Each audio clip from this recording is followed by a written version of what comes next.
মানুষ যা কিছুই করুক তার আত্মাকে পরিতৃপ্ত করতে গেলে তাকে প্রকৃতির মাঝে থাকতে হয়। প্রকৃতির মাঝে না থাকলে আমি আত্মিকভাবে অসুখী হব।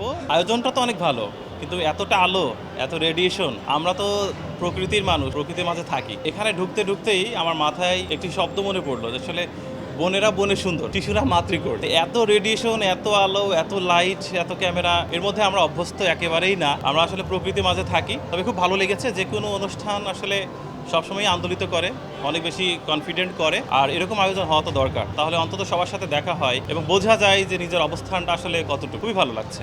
এই পেইন আসলে সৃষ্টি করে, প্রতিটা বিষয়ের একটা লগ্ন থাকে। এই ধরুন আপনি গোধূলি বিকালের যে ফিলিংস, সেটি কিন্তু আসলে তপ্ত রোদের মধ্যে পাওয়া যায় না। তো পেইন কাছে রাখার একটা বিশেষ ব্যাপার হচ্ছে যখন যেটি মনে পড়ে সেটি আমি লিখতে পারি। কারণ লগ্ন বলে তো একটা কথা আছে। এই ধরুন আপনি শহরের ভাঙাচোরা একটা হলে একটা মুভি দেখলেন, সেটির যে অনুভূতি, আর ঢাকা শহরের সিনেপ্লেক্সে আপনার প্রিয়সীর সাথে একটু রং বেরঙিন পপকর্ন সাথে নিয়ে দেখলেন, সেই একই মুভি, ফিলিংস কিন্তু আলাদা হয়। তো আসলে এই লগ্নটাকে ধরে রাখার জন্য সাথে পেন রাখা, যখন যেটা মনে পড়ে সেটা লিখে রাখি, তারপর পরবর্তী কন্টেন্টে সেটাকে আবার অ্যাপ্লাই করা হয়। না, আমাদের কোনো কিছুই আসলে স্ক্রিপ্টেড হয় না। আমরা তো গ্রামে গ্রামে ঘুরে বেড়াই এবং মাঠের পর মাঠ হাঁট। তো সেইখান থেকে যখন কোনো যুৎসই টপিকস খুঁজে পাই, তখন সেটি আমি কন্টেন্ট তৈরি করি। এবং এই যে পূর্বের পড়ালেখা, এটি মূলত কাজে দেয় ওই সময়। কারণ এই শিল্প সাহিত্যের প্রতি একটি ভালো লাগা ছিল। সেই ভালো লাগাটাই মূলত পরবর্তীতে অনেক বেশি সহায়ক হয়েছে। কারণ এই কাব্যিকতা বা কবিতা, ছন্দ, এটি আগে থেকেই জানা ছিল এবং এই কন্টেন্টের স্বার্থে সেগুলোকে যেখানে যেটা যুৎসই মনে হয় আমি সেটা সেখানেই প্রয়োগ করার চেষ্টা করি। মানুষ তো তার পেটের ক্ষুধাকে ফিল করে, কিন্তু আত্মার কিন্তু একটা ক্ষুধা আছে। এই যে যত মানুষ এখানে থাকুক না কেন, এত আলো, এত আয়োজন, নিশ্চয়ই মানুষ একটু একটু শান্ত পরিবেশ চাই। তো আমার কাছে মনে হয়েছিল যে আসলে আমি যেভাবে ছুটছি এটি ঠিক না। আর সবচেয়ে বড় কথা, মানুষ যা কিছুই করুক তার আত্মাকে পরিতৃপ্ত করতে গেলে তাকে প্রকৃতির মাঝে থাকতে হয়। তো এই প্রকৃতির প্রেমটা আসলে ওভাবে আসা আমার কাছে মনে হয়েছে।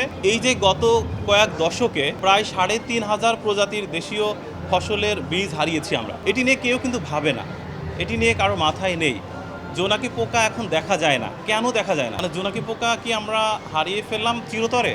আজ থেকে ৫ বছর পরে নতুন প্রজন্মকে জোনাকি পোকা আপনি কিভাবে চেনাবেন? তো এই যে অতিমাত্রায় আলো, এলইডির তীব্রতা, জোনাকি পোকা হারিয়ে যাচ্ছে, এই ব্যাপারগুলো আমার মনে হয়েছে যে প্রকৃতির মাঝে না থাকলে আমি আত্মিকভাবে অসুখী হব বা আমার খারাপ লাগবে। নিজেকে স্যাটিসফাই করার জন্য হলেও প্রকৃতির সাথে আস্তে আস্তে জড়িয়ে পড়া এবং সেটি কন্টেন্টের উপযোগ্য হয়ে ওঠা। এ কারণে যেটা নির্মোহ, সত্য এবং সুন্দর, সেটি কিন্তু সবার কাছেই সুন্দর। পৃথিবীর সবচেয়ে জঘন্য মানুষটার কাছেও একটু দক্ষিণা বাতাস পছন্দের, সমুদ্রের একটু জলরাশি পছন্দের। তো সেই ক্ষেত্রে এই যে সবুজের সমারোহ, সেখানে গেলে মানুষের হৃদয়টা নরম হয়। এবং আমরা দেখছি যে নতুন যে জেনারেশন, তারাও কিন্তু আসলে এই ধরনের কন্টেন্টে অভ্যস্ত হচ্ছে। ব্যাপারটা এরকম না যে কন্টেন্ট মানেই শুধুমাত্র ভাইরাল কোনো কিছু হতে হবে, অনেক বড় কিছু হতে হবে, এরকম না।